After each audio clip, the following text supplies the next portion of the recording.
And good evening, you good folk. So good to see you all. Hello, everybody. Yeah, who have we got? We've got Matt, we've got Ernie, we've got James, we've got Sybil, we've got Tim, we've got Jorman, we've got Nick, we've got Buford. But yeah, hi everyone. He says we've got David H, we've got Tim again, we've got Kevin, we've got Linda. Hello, everybody, and apologies if I don't get to mention you all. When there's so many people, it's hard to see sometimes. Gosh, we made it. We did. We should probably explain again for any newcomers that I can't see any of what you're seeing. Yeah. Mike and I talk on a Skype connection. And only Mike can see all King the Alfred, stuff. Don't forget King Alfred. He's here as Hello, well. King Alfred. David Potter is here. Yeah. Griff is here. Messages coming up from you I cannot see. So don't think me rude if I don't respond to something if Mike misses it too. Yeah, I have complete responsibility here. My head explodes on a regular basis.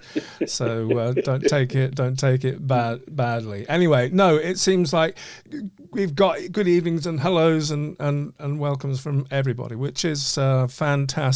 What have we got to? Yeah, what have we got to get through? We've got a lot to get through tonight, actually, Rupert. We do.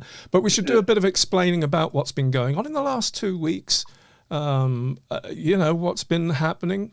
By the way, tell us if the sound's okay, sound balance is okay. Any issues we've got with sound, let us know. So we can make any adjustments, but everything seems to be going okay so far. Okay. So tell us what's been going on, Mr. Soskin. Good grief. It's been a very, very busy time, hasn't it? Well, if you mean in the world at large, there's been so much stuff. Some of you will have seen the new discoveries that have come out of Newgrange in Ireland. Yeah. Which is so major that we can't just do a small number on that. It's so huge. We've got to do a special about it. So that will be. We'll have to say about a few words about that a bit later, in a few minutes, perhaps. Yeah. And then something that's been all over the news the last couple of days is the major new discovery coming from Durrington Walls near Stonehenge. Yeah. Which is a circle of pits. That are it's over a mile in diameter. It's colossal. It's what on earth were they doing? But that's so major that again can't do a small number on that. We contacted Vince Gaffrey, who is the main archaeologist working on that, and he's going to come on and do an interview with us again. That'll probably be in a couple of weeks. But it's been, tracking him down in the last couple of days so that we could have a chat and make sure that we're all talking about the right things. So that's exciting. Heavens above. I mean, there's always so much stuff happening all over the world. Yeah. By the way, Tim said you look like an old druid. Listen, are you mocking my lockdown haircut? I thank you. But it's us getting used to the shift, and it's so fabulous having so many people ready and waiting for us to come on live here, and we've got great things in store. This show is going to be ongoing, but we're really thrilled with the way that the Prehistory show is going. Obviously, it's a bit behind schedule, and we would have preferred to have had it out by now, but it'll be coming soon. The Prehistory show will be our magazine show, and it'll come out every month. It'll be 45 minutes to an hour long, something like that, but packed full of good stuff. Any people familiar with the original format of our podcast will find it a little bit familiar, but in video form. Yes. With regulars such as Stonehead of the Month and a bit of Whimsy, etc.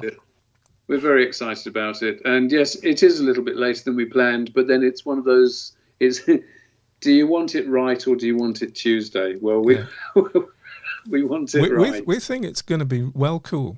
We really do. Anyway, that said, I think also I wanted to give a big shout out, to folks that have joined us recently on Patreon. Time flies. Do you know, it was April the 19th that the long version of Standing with Stones went up. And it's then, the numbers have gone up, and people have been joining us on Patreon and really helping make a difference there. So, I mean, do you know what? I had thought of doing a shout out to everybody that had joined in the last couple of months there. If I went through the list, there's so many of them. It would take up take up a lot of the show. So it is in my mind to honour you folk that have joined recently by name in some form, somehow, somewhere. So just so you know, we're conscious of what's going on and the difference that you folk that have joined recently are making. Yes. Yeah. Yes. I think that's all I wanted to say on that front. Grand. And thanks for all the enthusiasm and input. Is it worthwhile saying right now? I mean, I can tell that quite a lot of the people that are with us right now are Patreon members, are Patreon supporters.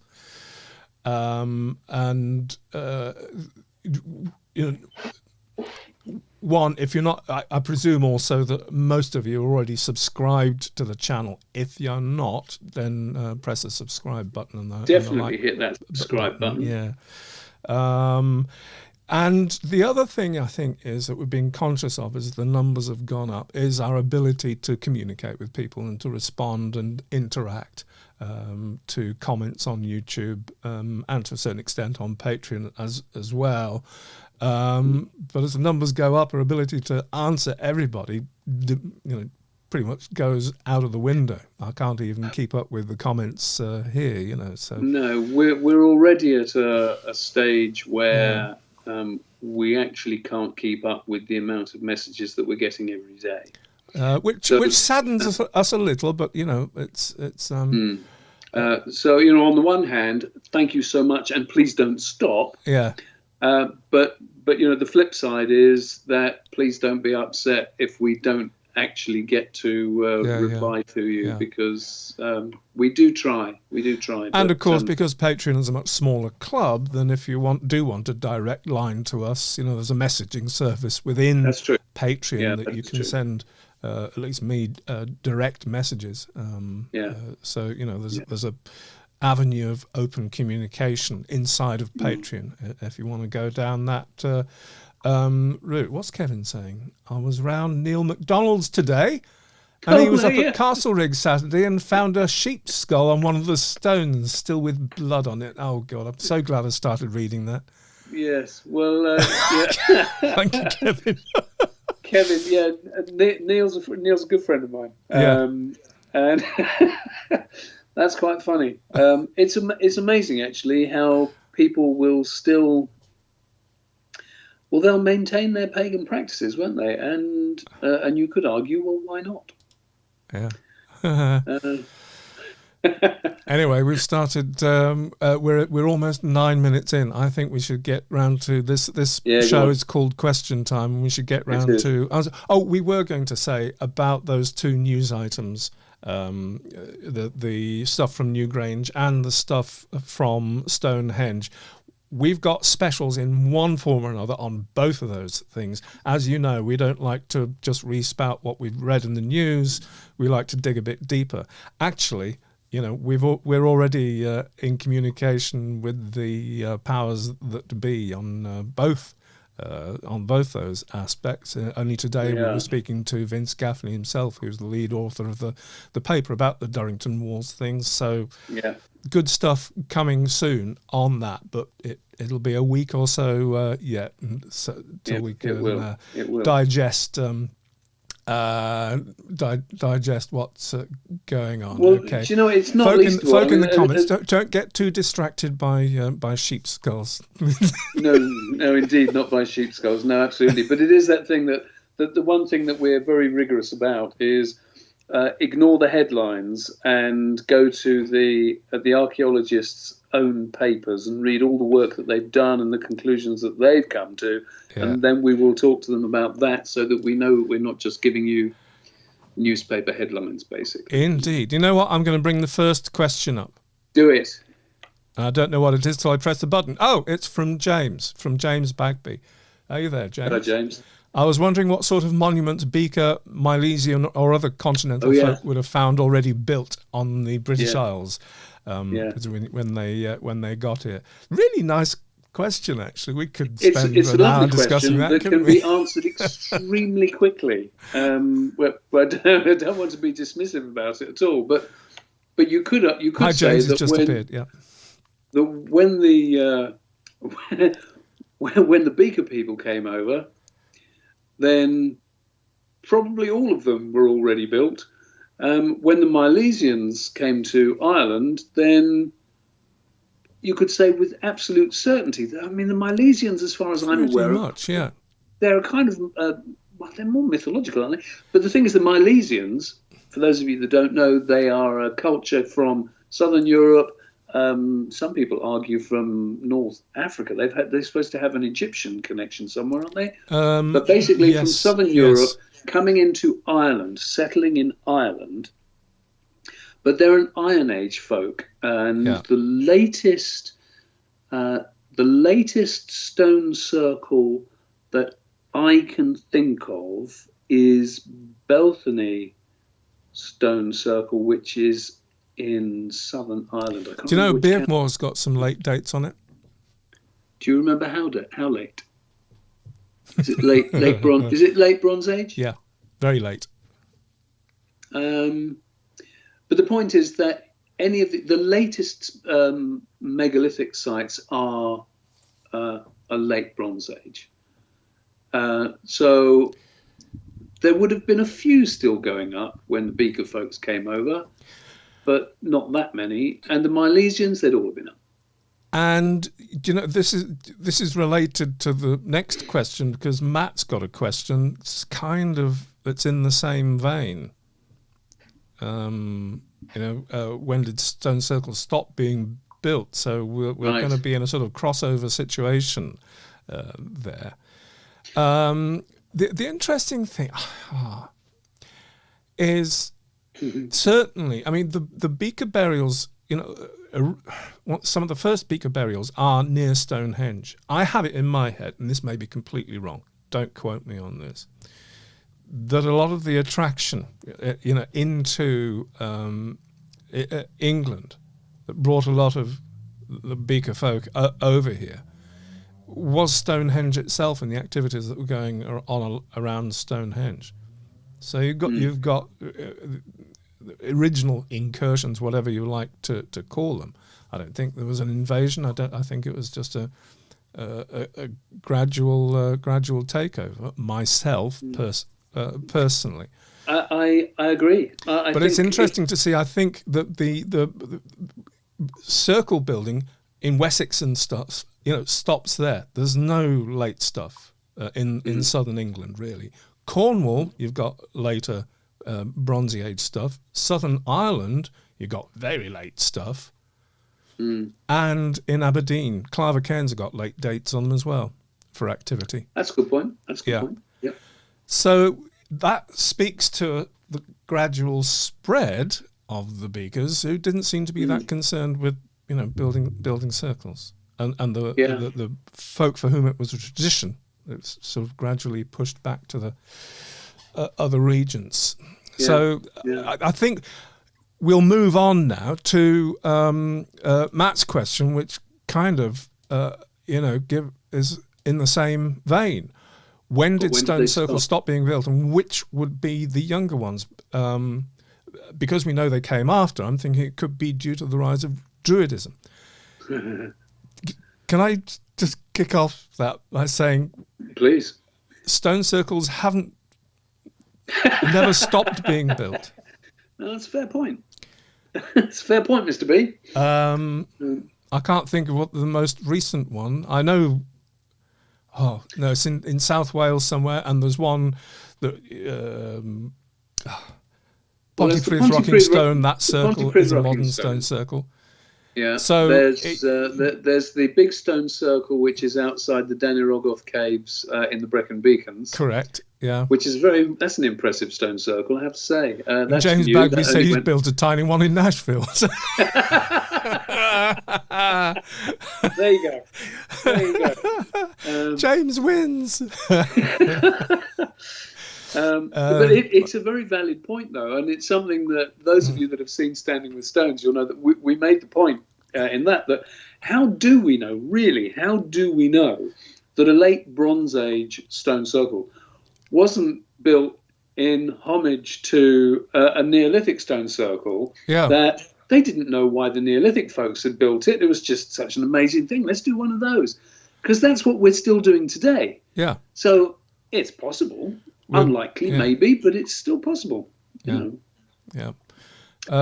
So I don't know if we're really answering Matt's questions. Probably not. I think we kind of answered the answer he was looking for in the previous question. Well, I think that if he's asking for a kind of a line in the sand, then I think that the latest stone circles that we know about are about 1400 BC. I think they're the latest ones. Yeah. I can't really push it any further than that, to be honest. And that's Beltane that I'm thinking about, that I'm pretty sure is dated to 1400 BC. Yeah. Tim asked in passing, what's the date of Stanton Drew? Oh, no, you see, that's not an easy one to answer. Hold on a second. He's going to get a book. Yeah, I'm going to get I was going to hold that book. And I'm just That's cheating. I'm just desperately hoping that I wrote it in there. Because if I didn't, my guess would be it's a bit before Avebury, myself. Yes, but it's not single phase though, is it? No. Well, how many of them are? True. Yeah. What about Druidism, though? Because we don't know when Druidism arose. We don't know if Druidism was associated in any way with the Beaker people. I consider that more a Celtic thing, which is the later Hallstatt and culture stuff coming in. Yeah, it's a very, very blurred piece of history that, obviously we know when it ended because we can thank the Romans for that. But but where it started, we don't know. It's not a silly question. No. But one we can't really, but it's be one that anyway is definitive about. It's unanswerable because we don't actually know. Yeah. So, for example, there are stone circles. There are certainly megalithic sites all over the world. Stone circles themselves, we know that there are some in Germany, there are some in France. There are certainly, do they only appear where Druidism is associated? No, I suspect not. No. Lizzie Dale is with us. Hello, Lizzie. Yay. Lizzie is a guest on our first Prehistory show, you know. She is. Yeah. She is. I'm sorry, I did not write in Standing with Stones. I did not write the given age for. I'm sorry, it was a question in passing, and I'm sorry we don't have the answer to that off the top of our heads. I will look that up though, but I suspect it might be one of those sites that has not been officially dated. So the facetious answer is they never stopped being built. Yes. But stone circles with original purpose, we're thinking around about 1400 BC, something like that. That is, kind of to the best of my knowledge, that's that's the latest we know about. Yeah. It's a rummage through the back pages of Aubrey Burl's stone circles that you need to do. I didn't look at Burl because he never listed them in terms of oldest to youngest. No. Somebody should He does, get the assays there, but there are some quite recent ones. Anyway, I'm moving on, Rupert. Jimmy Lawley. Do you think the domestication of cattle being pushed back explains the great mystery of how the huge stones were transported? How pertinent can you get? We were only... That's another item in the prehistory show. Yeah, Jimmy, the answer is yes. Shall we move on?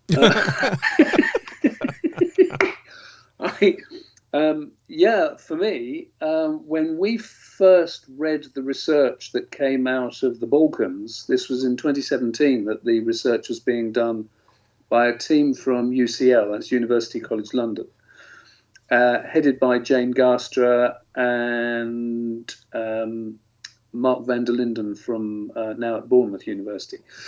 And when we first read that research, it was a complete light bulb moment. You think, for how long people have been coming up with all sorts of, I don't want to say outlandish, because that's being dismissive of people's out-of-the-box thinking. Hold that thought a moment, Rupert. I just want to digress slightly. Matt's come up and saying Google says Stanton Drew is 3,000 to 200,000 BC.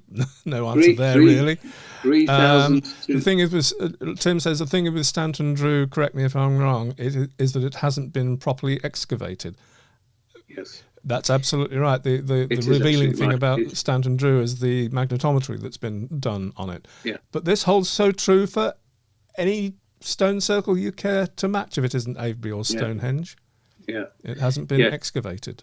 You so really have to take on board that the majority of circles are dated by their type and by other identifying characteristics, if you like. They have not been officially dated. Yeah. So, are you talking to me? No, I'm talking to Lunatic 7. Oh, okay. I thought for a moment I'd gone off. No, you're very welcome. Sorry, getting back to the subject. Did you hold that Getting thought? back to the subject. Good. So yes, the research, Jane Garstra and Mark van der Linden, what they showed was they found cattle ankle bones that showed without question that these cattle had been used for pulling heavy weights. And this is not ploughing. This is a much greater level of strain. They still think ploughing came quite a lot later. But these bones pushed the date for cattle used as traction back by 2,000 years to 6,000 BC. It is a phenomenal dating. Am I getting that right? Is it 6,000 BC? Yeah, that's what we were talking about earlier. Now, if you think, of all the amazing ways that people have come up with how would men move stones, and then you go, we use cows and dragon, and suddenly it's like, well, why has nobody ever thought of that before? Duh. And it's basically because we had no evidence for people using cattle that far back in that way, and so it wasn't considered because they just weren't on the cards, if you like.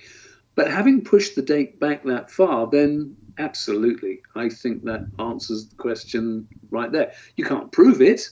Yeah. You can't prove it. But, I dare say somebody could come up with a pretty extravagant way that you could find evidence. Yeah. Anyway, we're covering it not in much greater detail than that in the upcoming show, so there may be some more meat on the bone there. So hope that's okay, Jimmy, for the time being. Geraldine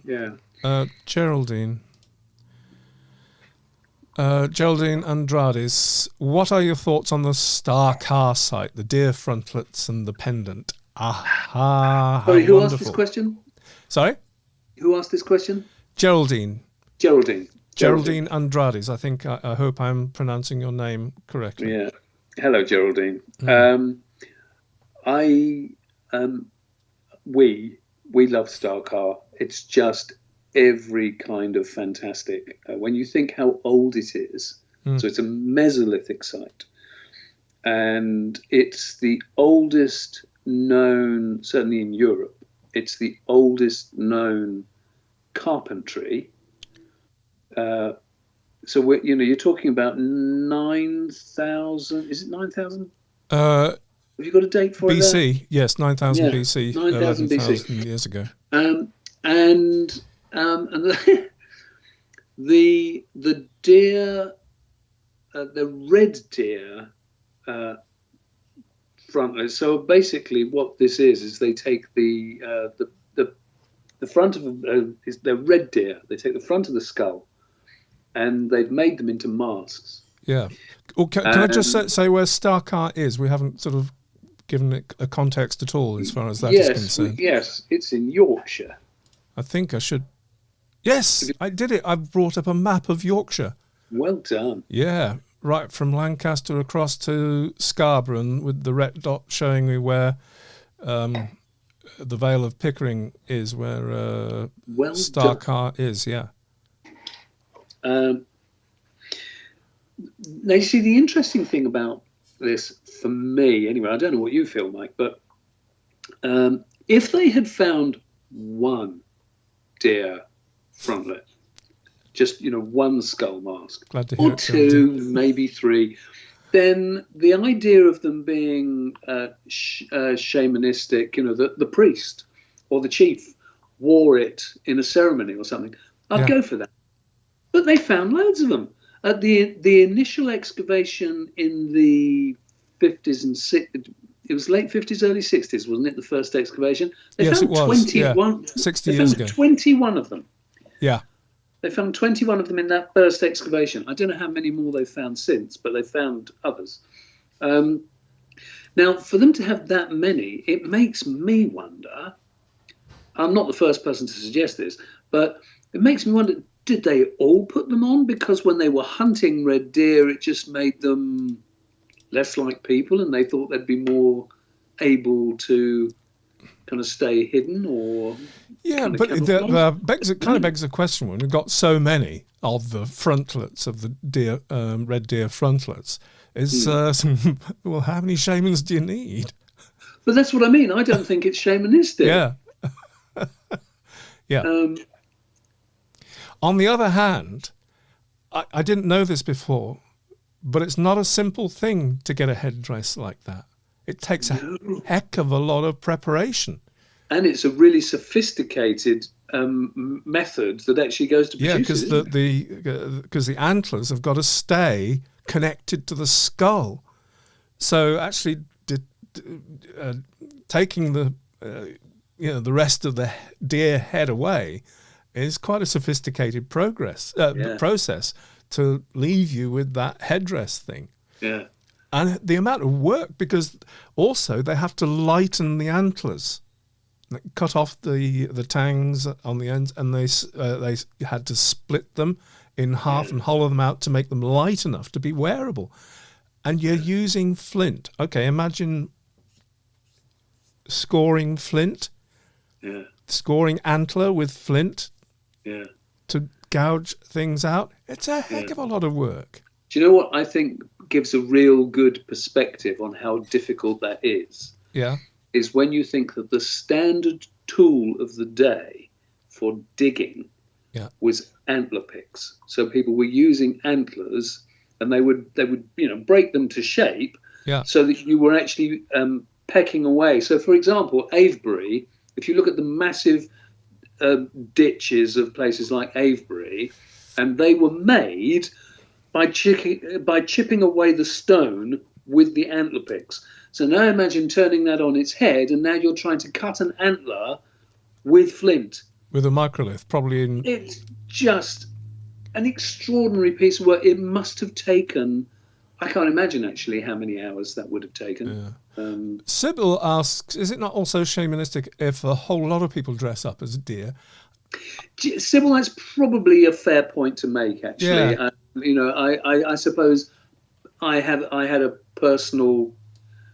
for no reason whatsoever, just this personal thing that it's like the shaman is the priest in the community. Yeah. But you're right. You could certainly have, you could have rituals, and we still have tribes, today, South America, in fact, not just South America, but sure, where a number of people within the tribe would all do this, this thing together. Ayahuasca ceremonies, things like that. Can you? I'm just trying to get. Sorry, I'm not being very successful because we want to talk about the pendant. The pendant? Yes. Yeah. And I'm trying to find a picture of it so we can do that. Bear with me, folks. The pendant is really quite interesting because the markings on it, when you think how sophisticated art was in that period in certain cases, look at cave art, for example. Look at Lascaux, which is older. I've done it. Well done. Look at Gavrinis, which is way older, and you look at the sophistication of the art. And then you look at something like this pendant, where that's almost like, have you ever watched a member of your family when they're on the phone and they've got a biro and a piece of paper? And they're just doodling. Nothing in particular, it's just what's coming out the end of the pen. And that's what that pendant makes me think of, that it's just making a mark rather than being something specific. Yeah, it's just being connected with that piece of stone. Yeah. And just going with the flow. I may be wrong. There was an independent article that was saying, well, there's obviously a sort of secret hidden code in this. Well, they would say that, wouldn't they? What I found intriguing, actually, about those... Having done that, Rupert, I can bring up some pictures of the headdresses, so well done. Just bear with a second. Well, interesting thing about that pendant and the markings on the pendant, for me, were that if you come way further into the Neolithic and you look at, for example, one of the buildings at Skara Brae on Orkney, and there are some markings. Sorry, there's a wonderful mask appeared between us. Right. It's from the British Museum collection. Oh, good. It's got one huge remaining antler sticking out one side, but the two big eye holes in the front there. That's a freaky one. Yes, it's a freaky one. Yeah. Sorry, you were still talking about the. I thought I'd show that. It's only that there is a great similarity between the markings at Skara Brae, which were made. What's the dating of Skara? Well, that's 5,000 years old. So so you're talking about a gap of many thousands of years. And the markings, for me, are remarkably similar. Now, you might just say, well, that's because they're simple markings, and how many different ways can you do simple markings? It's just... Well, as Matt said, he could see it as a map, and my eye takes that in and does that straight away. I know where he's coming from with that. But the thing is, and the thing is, Matt, you might be right, but equally... I'll throw pareidolia at you. That its face is in the fire. That sometimes because we recognise patterns, he's very skilled with the pareidolia, But we apply things. So, for example, it made me chuckle because there's one way round. Excuse me, I have got an itchy ear. There's one way round. I looked at that pendant that I saw a bird and a horse's head. And, I just... What? Pavla H says, we had markings similar to the Ness of Brogga art next to the elevator in our house done by people waiting for their ride with keys in their hands. I think the case rests, really, doesn't it? For bringing us all down to earth. Yes, yeah. Yeah. Nice one, Pavla. I think that says everything you need to say, really. It's more of these unanswerable questions, every time. Yeah. But for me, if it is something abstract and doodly like that, then that is what a connection. Yes. Absolutely. It's more important. Yeah. If anything, it's more important than it being an illustration of something specific. Yeah. This is one person expressing themselves. An expression of something. Yeah. It's lovely. It's not. It's lovely. Yeah. Not representative of anything, but just how somebody was feeling at the time. How wonderful! Yeah. How magical is that? Absolutely. If it's that. Yeah. But I think, there's not that much more we can say about it because there's not that much more that's known. I tell you what, we need to go up there. We need to go to Carr. We need to investigate. We do the stuff, do the work, and do a special on Carr and blow everybody's minds. We do, and I have to say that we have actually been talking, not because of Carr, but we have been in communication with Harry Robson, about another aspect of his research. Dr. Harry Robson is from, do you remember which university he's from? No. York, I think he's at York. We've been talking with Harry because we want to get him on to talk about some other research that he's been doing. But we know that Harry was actually involved in the excavations at Carr. Oh, yeah. So we might be able to get his take on some of that as well. It's sweet. It's a fascinating place. Yeah. Yeah. So I'm putting another question up, Rupert. Do that which thing. You can't see. Holloway Arts. I couldn't find a name associated with this. I can only assume that whoever you are is associated with the Arts Centre in Islington somewhere. Anyway, the question is, wouldn't there be traces of copper or bronze remaining in drill holes if that was what was used in ancient megalithic stones?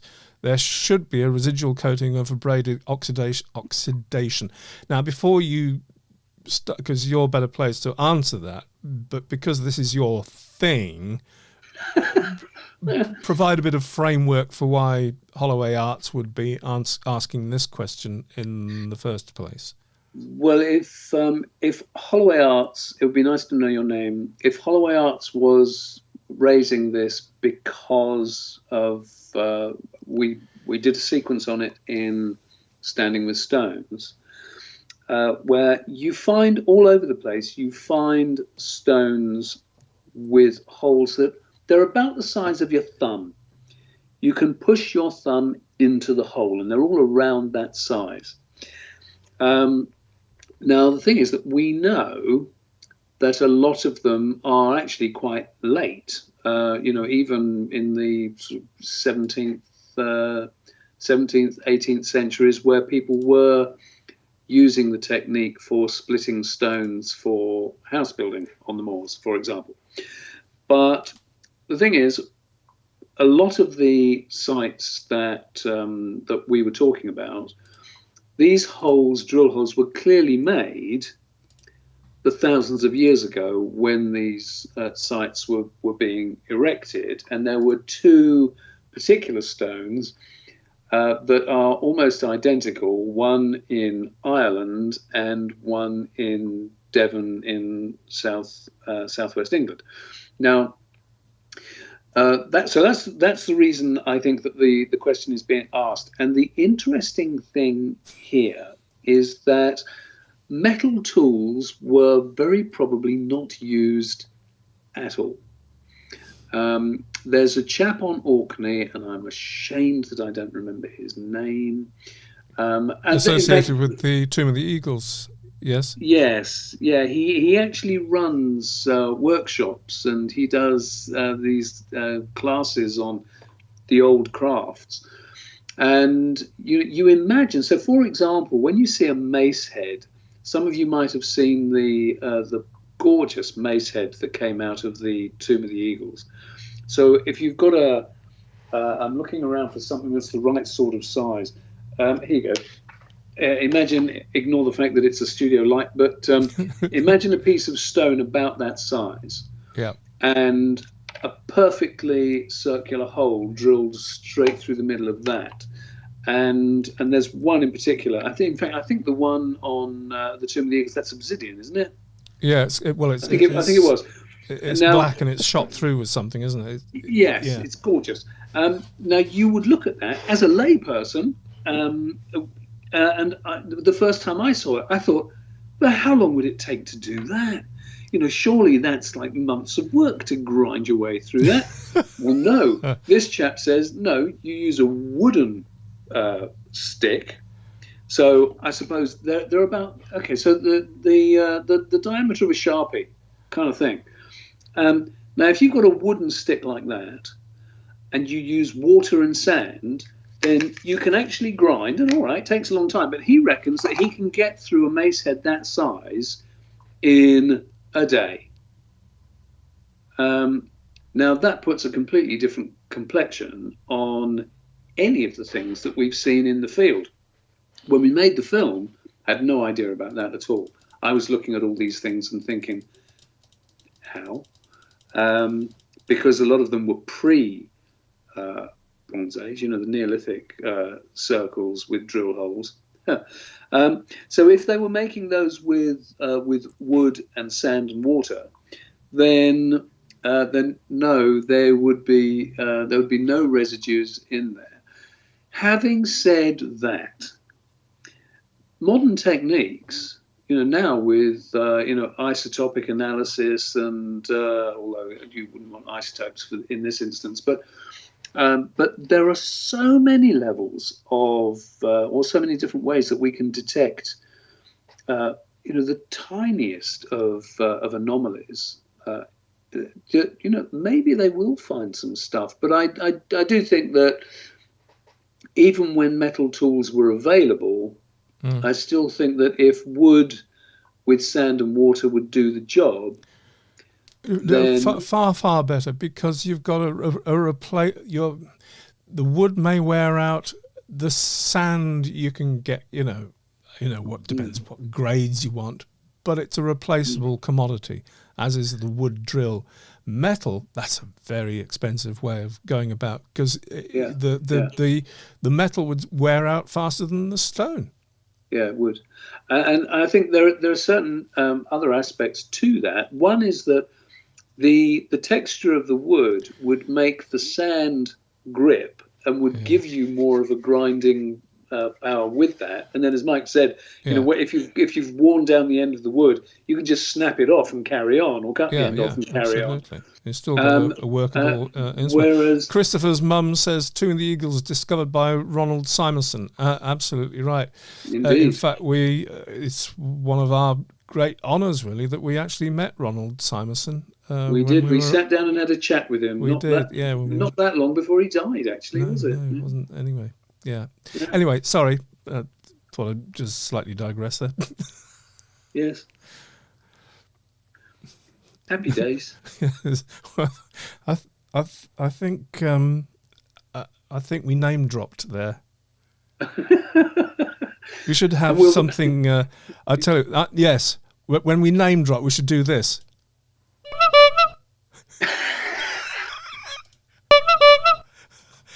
Oh, the shame. Right, well, we'll have to work harder at that then. Yes. I'm sorry, I interrupted. Have we exhausted drill holes? I think so. I mean, I think that's the best answer we can give, really, is that I think actually they were done with wood and sand and water. Yeah. Okay, right. Moving a little swiftly along. Here we go.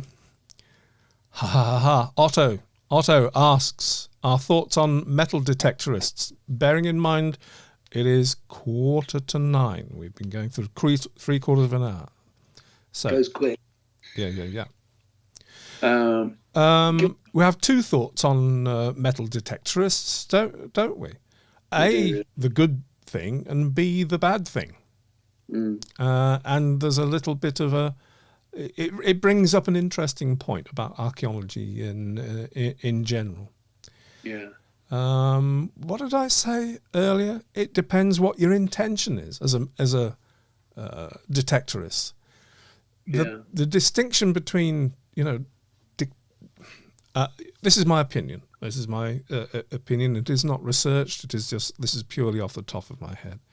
But the distinction is with archaeology and some detectorists is that it depends whether the detectorist is looking for a thing to find the thing, or if he's looking for archaeology. Yeah. Is he a treasure hunter, or is he an archaeologist at heart, basically? Yeah. Is he a detectorist that understands archaeology and that understands that a thing on its own is virtually worthless to archaeology? A thing in archaeology is only worthwhile in relation to the place where it was found, the context it was found, the level it was found, what was nearby, the whole thing, which is why archaeology is so painstaking. It takes in and documents everything. A thing on its own, nice, but tells you nothing. Yeah, absolutely. I think, it's fair to give the flip side to that. Yeah. And say that, there are a lot of detectorists who are passionate about what they do and doing it right.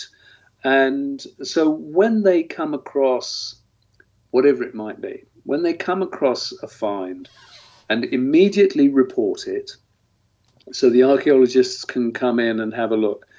Now, my attitude to that is that whilst they might have been out in the first instance, with treasure hunting at heart, there is always the aspect that there is a certain amount of archaeology that would never have been discovered if it wasn't for somebody randomly walking across a field.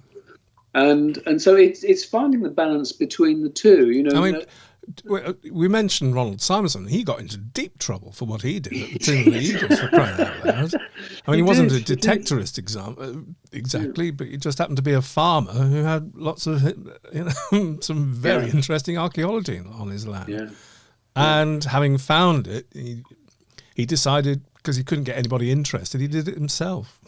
But all credit to Ronald, though. It's not like he did it in a hurry. He waited years for them to come and do it, and it was only because he got so exasperated that they consistently refused to come that he started doing it himself. Absolutely. And then people thought, all right, we better go and have a look. Yeah. So there are many, many shades across this this spectrum, and I wouldn't dare to group all detectorists into one group. But we know when they do a bad thing, and we know when they do a good thing. Yeah, we do. Yeah. We do. Hey ho! I think we've done that. Thank you, Otto, for the question. I hope. You are there. Hello, Otto. Hello, Otto. Just while he's there, he says, I asked this because I've just started myself. I don't care at all about any financial gain. I've heard from an archaeologist that there's a real snobbery against metal detectorists. Yes. It may be true. It is true. But then, Otto, I think you always need to bear in mind that wherever you find snobbery, what you're actually looking at is people who... do you know what? I can't swear on a live broadcast. But, when you get people who are so fixed in their opinions that somebody who does something a bit different is unworthy, somebody of a lower class or somebody of whatever, nonsense. If you're doing this with the best of intentions because you are... it's a learning process. It's exciting. It is exciting. I've been, metal detecting with a friend of mine on my own field, and and found some lovely bits.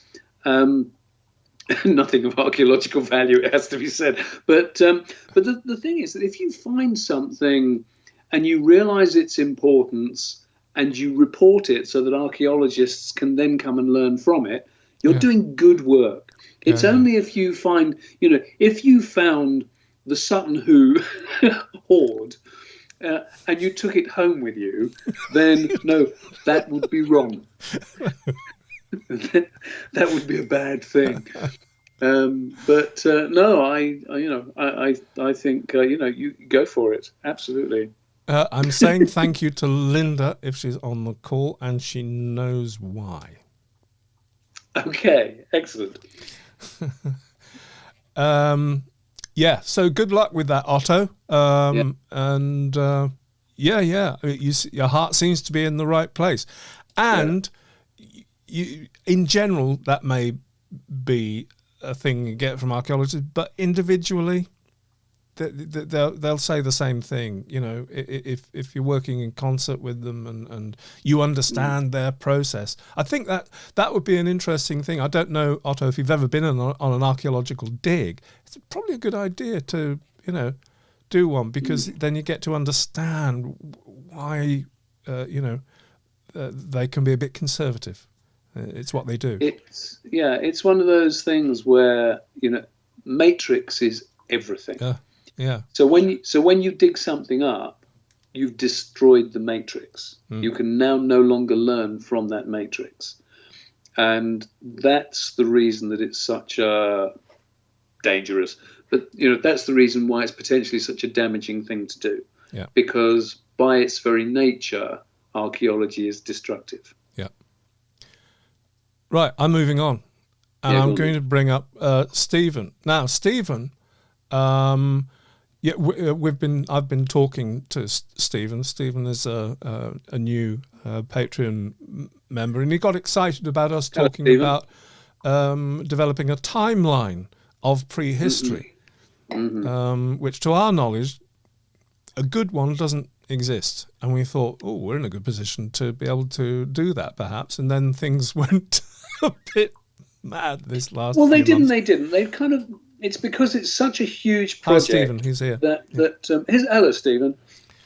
It's such a huge project that it just trickles along very, very quietly and slowly in the background. Now, in fairness, there are a couple online which are actually, in terms of their content, I mean, what you can find on there are fantastic. And I think the British Museum might be one of them. The trouble is they are utterly unnavigable. Yes. And you try to find your way through them, you will not. So what I have in my head, I've got a very clear idea of how it will work, and it's just going to take a long time to do. Stephen, I know that you've been talking with Michael about this, or exchanging with Michael about this. It's certainly something that we can talk about. It's going to be a slow burn. Yes. Because when you start getting into the level of detail, then, oh my goodness, you know, it's... Now, if somebody came along and said, here's 50 grand, you know, and I'm not exaggerating, you know, the amount of time it would take to actually put something like this together properly with all the necessary imagery, photographs that have been bought and paid for, because there's, you know, no plagiarism or nicking is allowed. You know, then that's a different thing. To do it without that sort of funding, very, very long and painstaking project. So it will happen gradually. Yeah. So thank you, as I said before, Steve, for your enthusiasm and energy and offers of help on that. Keep poking. Yes. The bear, or what's the right? keep rattling our cage. That sounds better, isn't it? Do you know what? This is the last question that we have. That came up on the. It's maybe a worthwhile point to say that every time we're putting up a post on the YouTube community where you can post any questions that you'd like us to answer in this forum, if I dare call it that. Elevated. Yes, why not? Keep an eye out for that. Hopefully, the one for next week, next 2 weeks, the next Tuesday beyond. Tuesday fortnight will be going up in the next few days. It will. Yeah.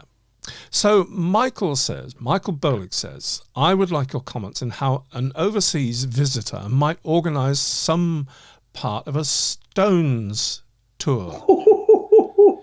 Sorry, I grabbed this. I have to confess, this wasn't in the... Michael is another Patreon supporter, and he asked me this directly via Messenger. So I thought, now, fair dues. It's an interesting question. And I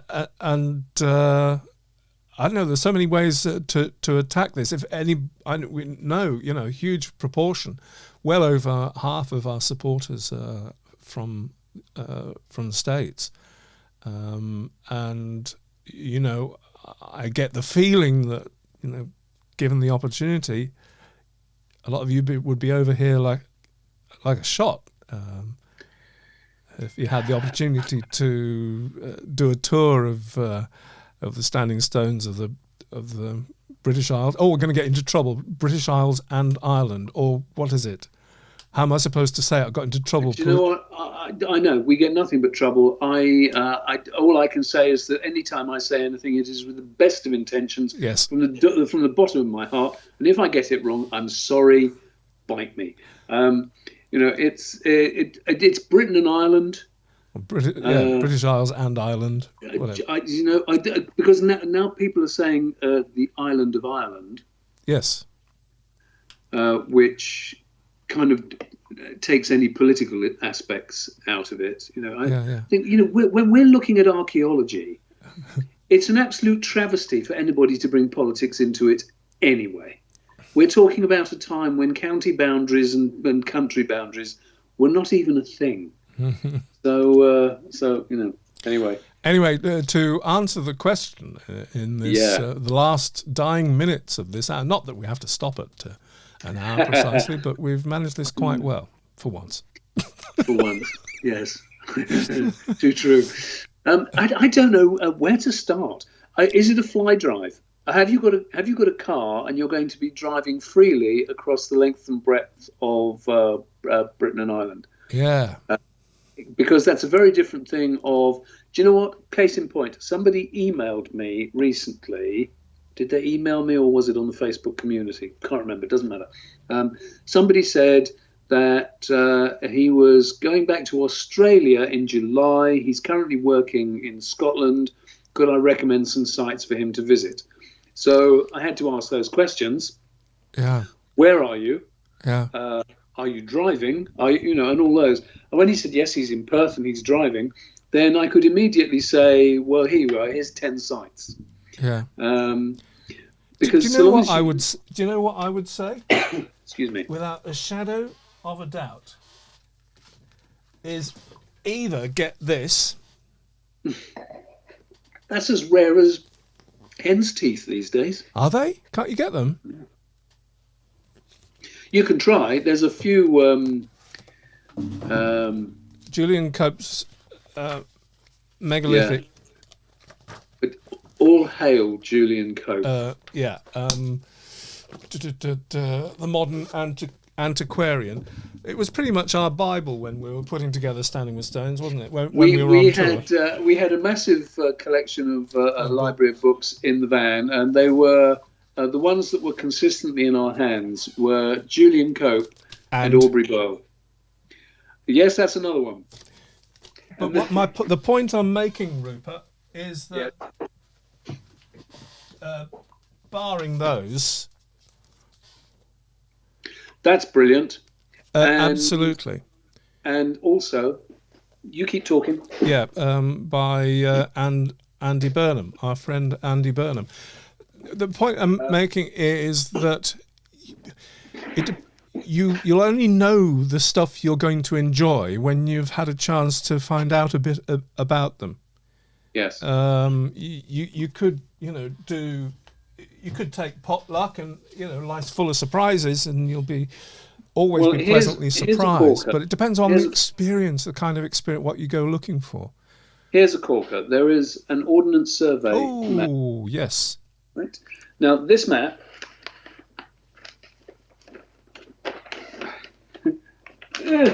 So that's the Scottish end, and the English end is on the other. But that is covered in archaeological sites, and some of them, they're not all prehistoric. Some of them are Roman. But the thing is that this whole map, I'm going to try to bring it close enough for you to see. It's probably too dark, is it? Yeah, no, you can see. Can you? Yeah. But all those spots, they're all sites, and they're all listed. They're all, there's a little bit of, there's not information per se about them, but they're all listed on the map. And it's called the Ordnance Survey Ancient Britain Historical Map. Yeah. And it is brilliant. Yeah, absolutely brilliant. Oh, Stephen Walker's just got his copy of Old Stones. It's a wonderful book. Andy did a cracking job on absolutely, that. Yeah. And it's worth bearing in mind that even that is not complete. It's would be impossible. No book could ever be complete. I mean, we don't actually have a number, do we? On the Ernie says I've built my personal sites tour based on what I've seen in Standing with Stones. It's on my. God bless you. It's not too shabby an idea at all. Ernie is still get you get your value out of that. Well, this is still available from sure. From Thames and Hudson in America. You can't get it in from Thames and Hudson in Britain. They're faffing around doing a reprint, but in America you can still get it. James Bagby says, unfortunately, his trucker's map of Britain has good information on bridges, but unfortunately no stones. Brilliant. And don't be. We look like a small island, but it is deceptive getting from one end to the other. It's a lot of roads. It's quite a drive. Yeah, it's a lot of roads, and even more so if you're in Ireland, unless you're just coming up and down the motorways on the east coast. Yeah. You go in fact, that's something, actually, do you know what? That's something that is even more important to be said to our American friends, because you've got straight roads going all over the place. And the thing about England and Britain and Ireland and Scotland and Wales is that all the roads are going round things that aren't there anymore. You've put it so well. And so something, you look on a map and you say, well, that can't be far. Yeah. Matt says Callanish is a must-see. Yes, it is. Do you know what? I think it would probably, if you had one, if you could start at one place or only had one place to see, maybe that would take precedence over Stonehenge, or maybe Avebury. Difficult one, isn't it? Yeah, it's a funny one, isn't it? Because I know that we both agree that Callanish is the jewel in the crown of Britain, the United Kingdom, whatever you want to damn well call it, Britain and Ireland. It's the most phenomenal site. Having said that, it was only last year for the first time that when we were actually doing the tour with our American friends, that we went to, we had sunrise on our own, we had sunrise amongst the stones at Stonehenge. And I've been to Stonehenge lots of times, but I've never been inside the stones. Oh, sure, yeah. We've driven past it 1,000 times, Yeah. But going into the stones, and I was actually quite emotional. I was overwhelmed. It was way more than I ever thought it would be from looking from the outside. So it would be a hard call for me to say, if you only had one place to visit, which would it be? But I mean, getting on a tour you don't get on a tour, you just get access to inside the stones for, what is it, 46 quid or something like that? Yes. You get an hour in there. Yeah. But you're not. But It's not a tour. you You're not told that, anything. You can just be there for an hour. I mean, admittedly, with 30 other people, but it is so special. You take your own 30 people, so so that you're on your own.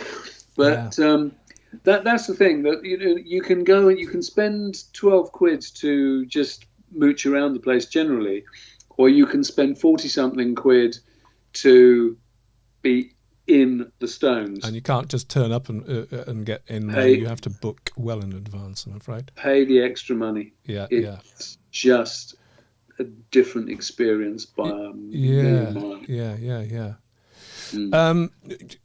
Well, actually, Ernie just asked. Ernie Freight's just asked. Where is it? Ernie asked which dolmen is used in our logo. Ernie, what a great question. What a great question. I can answer you straight off because I took the photograph. He did. Or actually, that's graphic is taken from a frame in Standing with Stones, and it is of Lanyon Quoit in Cornwall. Good guess, though. Somebody said it might be Pentry Fan, but it's not. Yeah, that's not a bad shout, Not though. a bad shout at all. Yeah. But it's Lanyon in Cornwall. Yeah. Yeah. Oh, hello, before Caledonia. Oh, good grief, hello. Yay. How are you doing? I'm afraid we're just about to, we're coming to the end of this lollipop, aren't we? Yeah. Well, we are really. It's not Paul LeBrun, Calvin, or you're talking about something else. Beg your pardon, I won't butt in. Sorry. Do you know what? Something I will say. Well, Lizzie knew. Lizzie knew it was Lanyon. Well, Lizzie would. Lizzie, for those of you that don't know, Lizzie Dale, what she writes about Cornwall, everybody, you should go to the Cornish Bird website. Lizzie does a wonderful blog about prehistoric and all sorts of stuff in Cornwall, actually. Wonderful stuff. Yeah. Yes. Do you know, something I was going to say, which is, it wasn't really a question that came from somewhere else. It was a comment that came from somewhere else. I'm afraid at the moment I don't remember the chap's name. But somebody had asked a question about what we felt about restorations of sites. And somebody made a comment that any restoration is... I don't want to do an injustice to their words, but they thought that any restoration was wrong and that it was a modern take on what a site used to be and blah, blah, blah. And without being disrespectful to anybody, what that flagged up for me was that many people have absolutely no idea about how meticulous and methodical archaeology actually is. Jay's here. Oh, Jay! Yeah. Brilliant. Because I wanted to say this to you, and it's just the messages get lost in these kind of streams of stuff, and so I lost track. And what I wanted to show, bear with me. Tick tock, tick tock, tick tock. Tick tock, tick tock, tick tock, tick tock. Now, this is the archaeological report from the Devil's Quoits in Oxfordshire. Yeah. Okay. And what I really wanted to show, so you can talk amongst yourselves while I just find a series of illustrations. Yeah.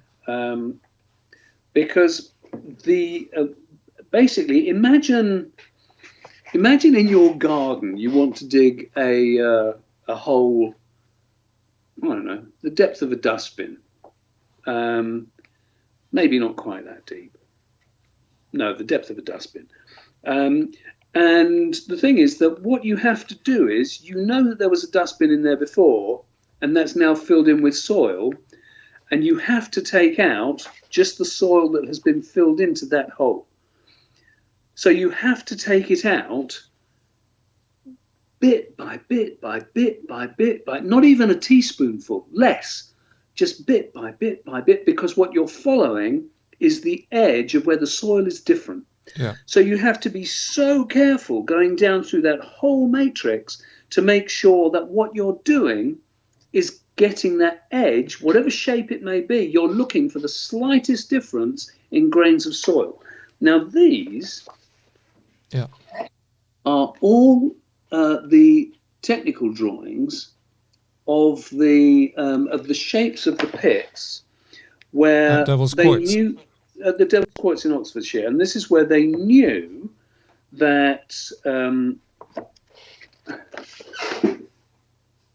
I don't know if you can see these now. That the lines converging are giving a sense of angle.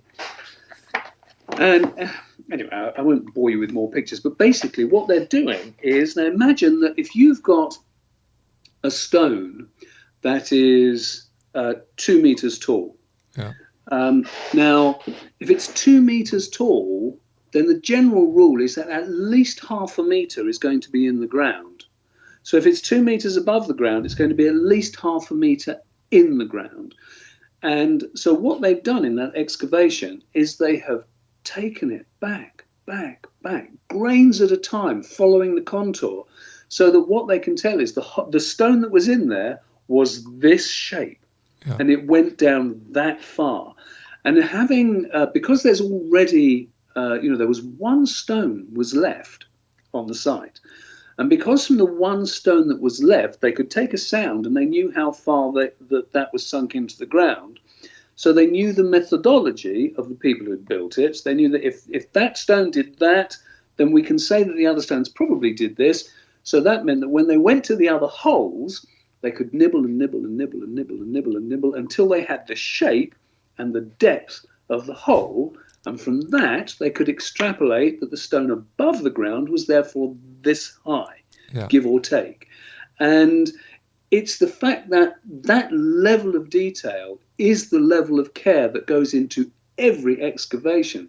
So when you see a reconstruction, and then you get the work done by people like Mike Allen. A modern reconstruction, I should hasten to add, because that level of detail was not available back in the antiquarian day when they were digging up stuff. But equally, there's not that many sites going back in the day that are reconstructed to that extent anyway. So when you look at the work of people like Mike Allen today, who will look at, you dig down through a matrix and you find the snails, the different species of snails, and you know that this snail would only live in short grass and this snail would only live in long grass. And so you can go back through history telling how that ditch had changed or that pit had changed.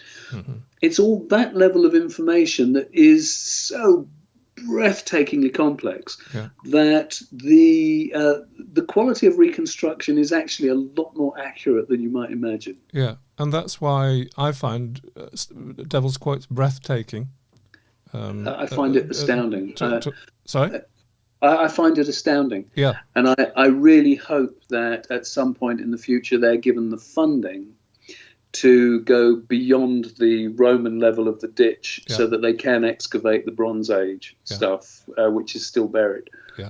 It's absolutely magical. Yeah. Magical. Yes. If you, it's a miracle actually.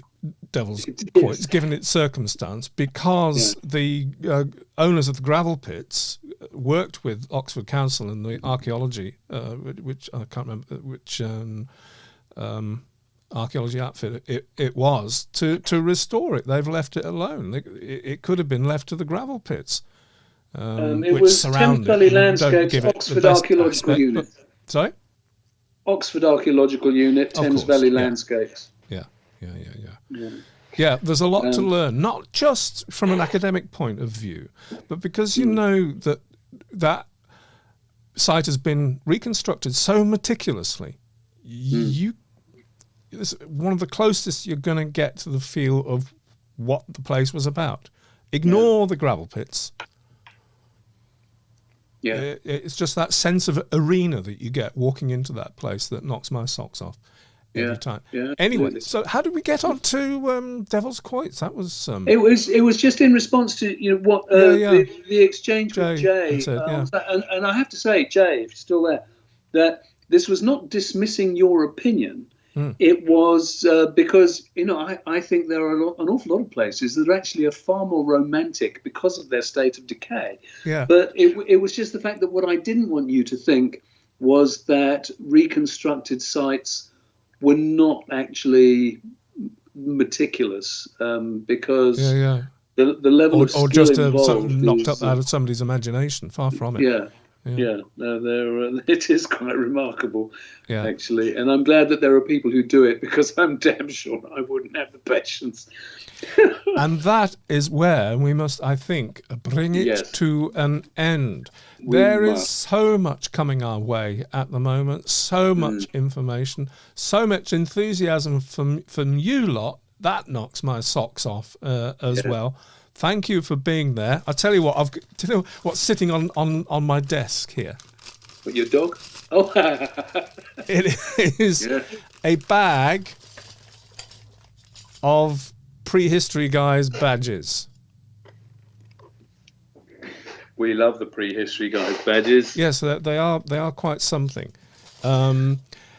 There's only two ways of getting hold of a Prehistory Guy badge. One is to become Stonehead of the Month, and the other is to become a Patreon patron at a $5 a month level or above. Or be invited to be an interviewee on the Standing with Stone. That as well. Guys. Or if we meet you and we're feeling kind. Yeah. And I promise there are quite a few people that are due these, so during the next few days I will be getting these in the post. But so busy. It's silly busy. All right, Mr. Soskin, I think we've done all right. I think we've done all right. Thank you so much for joining us, folks. We do really appreciate your interest and involvement. And your support. Yeah, makes it all worthwhile. It does. With that, when we will see you next? Well, the next Tuesday Q&A Tuesday fortnight. Tuesday fortnight. Apart from that, we have got the next Patreon Live, which is obviously for patrons only. Yeah. And we hopefully get something about Newgrange and something about Durrington Walls. That'll be in train. Can't promise dates on those for you. Yeah. Our Patreon supporters have obviously got their Monday megalith coming up, as they do every Monday. True. That's true. And we'll be doing our special live, specially just for Patreon supporters, into there. I said that already. You said that already. I'm sorry. All right. Obviously, I've lost the plot. Time to go and say bye-bye. When's that? That's in about a week, isn't it? Yeah. Yes. I'm waving bye-bye. See you soon, folks. Bye-bye. Bye, guys.